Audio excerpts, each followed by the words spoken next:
Well, once more, it's a good morning, good afternoon, good evening, wherever you happen to be in this wonderful world. My name is Scott, and with me, as always, is Trina Paulus, author of Hope for the Flowers. But you do so many more things, and it's as if you're close to the center of the universe, at least when it comes to some activities of the Grail. And so, why don't you tell us more about that, Well, please, Trina? Scott, I feel like I'm in such a contrasting situation.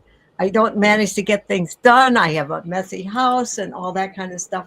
And yet life is just happening around me in a way that in another way I just feel so very rich. I think I want to start with today is the first Monday of the first week of Lent. Yesterday we went out into the desert spiritually with Jesus, the idea of that. And Ash Wednesday was last Wednesday, but this is an official Lent that starts on this Sunday. And today is a big clarion call of all of us.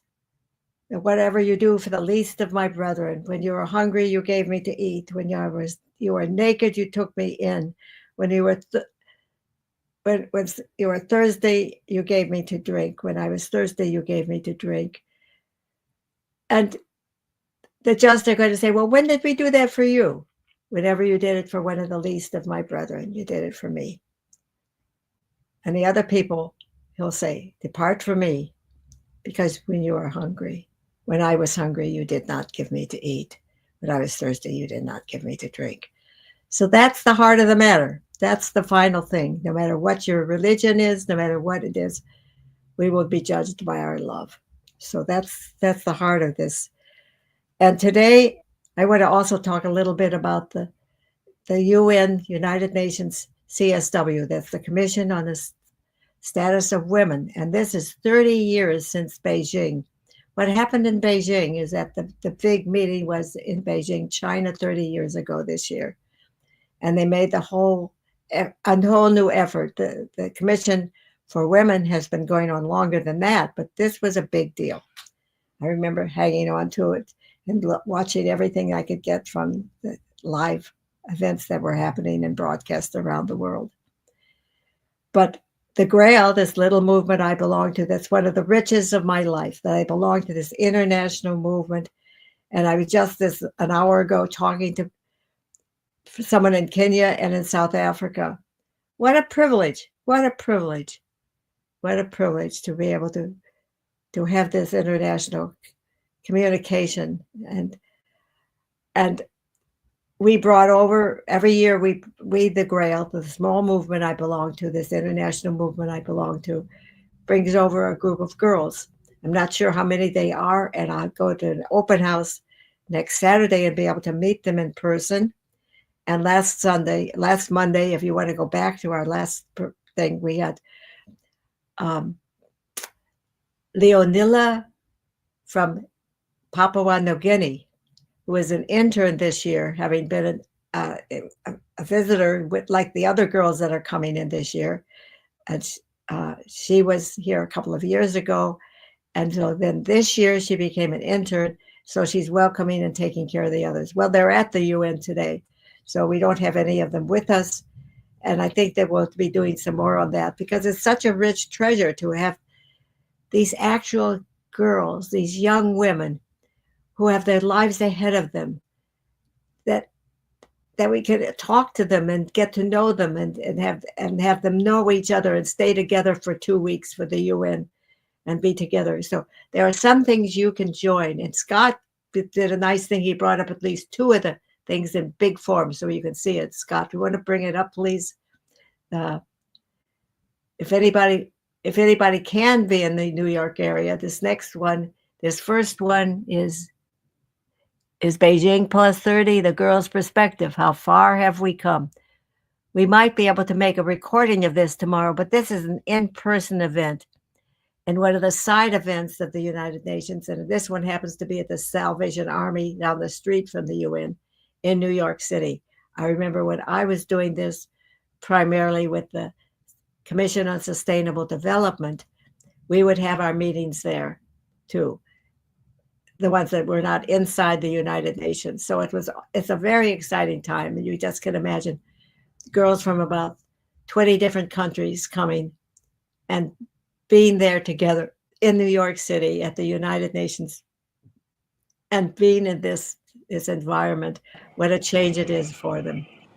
So then there's another one coming on Yes. Thursday. Actually, I think I found the one for Wednesday. Oh, Do you you see did? this? I Okay, did. is this It's on the Wednesday? screen now. Oh, look at this. 10 So a.m. Eastern Standard Time virtual. Click here to register. Okay, how do you do that? well, Let's see. actually, How do you get to it? I think that you might be able to get there through through this website, All right, the that's Grail all right. Glenn at Right word. gmail.com. What that means is the Grail is my movement, and Glun is the it's related to our group with the United Nations, and I can't think of all the way the words go together. Glun, Yeah, Glunn. Okay, yeah. so And that's 8:30 a.m. to 10 a.m. Eastern. It says Standard Time. Maybe they meant Eastern Daylight Time. Wednesday, the 12th of March.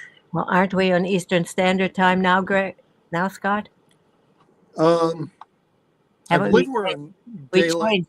daylight savings time as of Sunday. Well, regardless.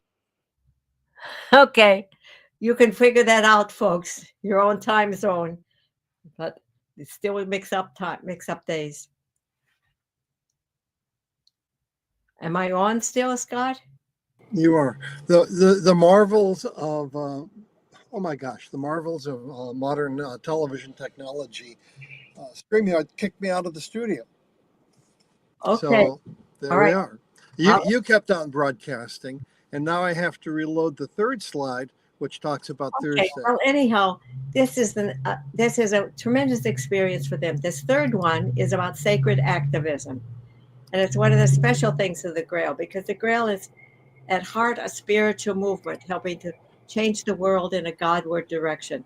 It's not a particular religion that makes you become a special religion, but it's to change the world from a different way than it just not a secular way, a way that relates to St. Francis's um, wish for peace, and which I think we all want right now as we live in this topsy-turvy time.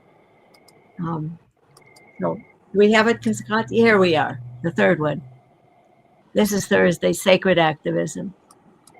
Be part of the global conversation on spirituality and social transformation. The two have to go hand in hand, don't you think? Don't you think that way? That what we lack is a kind of value-oriented focus for our activism. Lots of us are active in different ways, but to have the value thing where love is at the heart of the matter, that's it. So thank you, Scott, for this. Here you are. Okay, I have a little story to tell you. This happened Sunday. I was coming back from church at about 10:30 this Sunday morning, and I met a man. And I want to tell you the early part of this, what turns out to be this story. About a month ago, I was rushing off to my 9 o'clock mass, and I saw that there were so many papers along my edge of my street. And I said, oh, it's messy, really messy. As soon as I get back from church, because I didn't have time then, I'm going to pick them up. Well, an hour and a half later, I come back from church, and all those papers are gone. In that hour and a half period, someone had come along and picked them up because the wind was blowing. It's no way that it was taking care of itself. So this last Sunday, just a couple of days ago, that's just yesterday, I came back and I saw this man with this sort of a prong thing, that little white spider thing at the end of it, reaching down and picking up the paper and putting it in a 5-gallon bucket he was carrying. I said, are you the one who does this? And he said, yes. I like doing this. So we talked a bit, and then he came back to my house, and I went in and got him a book, which he was thrilled about. He's a mechanical engineer. He lives rather near me, and he just likes doing this. And when he isn't doing his business work, He works for Habitat for Humanity, and he just loves doing this volunteer work. And I think that that was such a beautiful thing. Such a beautiful thing. He said, "That's a nice house. If you're ever thinking of selling it, I'd love to have it." But lots of people want to buy my house because I'm in a perfect location. You can walk to the train from here, and you can get into New York City and things like this. But I'd rather just sort of stay in it as long as I can live here myself. But um, it will be sold at some point. And I'm thinking, he's just the kind of person I'd love to have it. He's a mechanical engineer. He could take care of it. He could. It's an 1893 house that has a lot of needs, a lot of needs. So that's just a lovely story. I just thought that's a lovely story of service without looking for any reward and just volunteering. I had the wonderful experience, and I haven't talked much about it, but belonging to this international movement made it possible for many of us to go overseas and do things. I went overseas and worked in Akhmim, Upper Egypt, halfway up the Nile, actually, going south. I was in Akhmim, the oldest continually inhabited city in the Middle East. 4,000 years of continual history.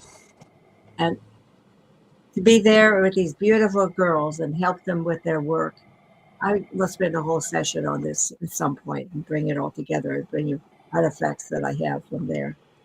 But to get to see that when we have such a chance like that, it's not just to bring them our American ways, but to discover the riches which are theirs, and that we are basically the same. What bothered these girls the most was when somebody talked badly about them in the club. And even though they were poor, they had earthen floors in their houses. They had little pegs in which to hang their clothes. They had one great big pot like that they about this high, that they had water, and then they also kneaded their bread in when they made their bread. So when they had their water, I mean, they take a bath. It was a one big pan like that. And they had like a little Bunsen burner to heat and things like that. They were very, very poor. I understood that many of their fathers earned about $50 a year. But when I was there, it was under Nasser, which was a socialist country. So nobody was dying in the streets like Calcutta. Nobody was dying because they subsidized everything until the World Bank came and said, you can't do that, you can't do that, you have to establish proper prices for everything.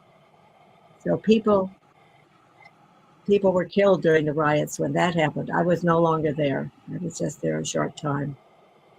And I was evacuated because the 1967 war came by, and I was the only American in the middle of Egypt at that moment. So my team people felt I should be going at least to Cairo, so I could get out if I had to. So that's how I left Egypt. It's under those circumstances. So we're still at war. We're still at war, so many things. And so I think that we'll make this prayer of St. Francis of Assisi is always a good thing to say. And the world is in a very chaotic situation.